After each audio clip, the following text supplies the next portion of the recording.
Hey y'all, my name is Larissa, and if you've watched any of my other reviews, you already know I'm a real estate investor and I review everything and anything in and around homes.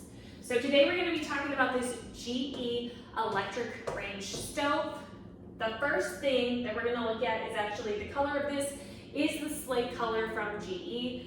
Most appliances come in stainless steel, black, or white. This one actually comes in another option. GE rolled out another option. It's a slate color. It works really well if you have brown cabinetry or warmer floors. Just keep that in mind when you are looking. Make sure you get the one that you are actually wanting. So this one is, as you can see, is an electric range stove, so you don't have to worry about any gas or any of that stuff. These are flat tops, so you do need to be mindful of scratches. They do scratch. They're a lot easier to clean than the older ones where you're going to take off the tops and take out the burners and clean all that stuff. But typically, if you just take a little scraper, if you've got one of those Pampered Chef scrapers and set up a glass top cleaner, it will stay good for you. It is recommended, do not put like a hot plate that you're taking out of the oven at 425 degrees directly on the top of your stove. This is glass, it can crack, so keep that in mind. Up here is going to be where your control panel is for your 4 burners. You're going to have 4 burners, bigger burner here, smaller, smaller, bigger. This one's going to be a double burner, so you can put a smaller pot or a larger pot depending on what you're cooking. Here will be your controls at the top.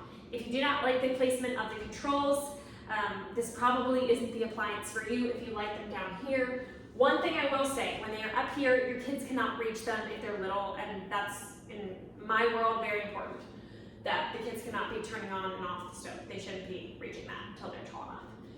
Here's going to be your panel that's going to control your oven and also to broil and bake. So in here is going to be your oven with this handle that has a child-proof lock on it. Love that. Again, you don't want your kids pulling this open. If you've got a strong, independent 4-year-old, you don't want them opening this when you're baking bread at 350 degrees.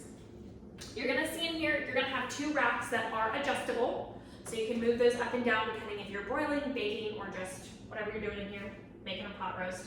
Here at the bottom, I don't know what these things are called, but they are at the bottom of these ovens. I don't super like them because you have to clean around them. They're not that big of a deal, but they're just not my fave. You're going to see here, it does give you a panel, so when you turn on the light, you find the light. Where are you, oven light? So your kids can actually watch what you're baking, or you can check on your stuff without actually leaving all the air out and it not, being set anymore to that correct temperature. Then you're gonna have what's called a warming tray here at the bottom, what I call my pan storage spot.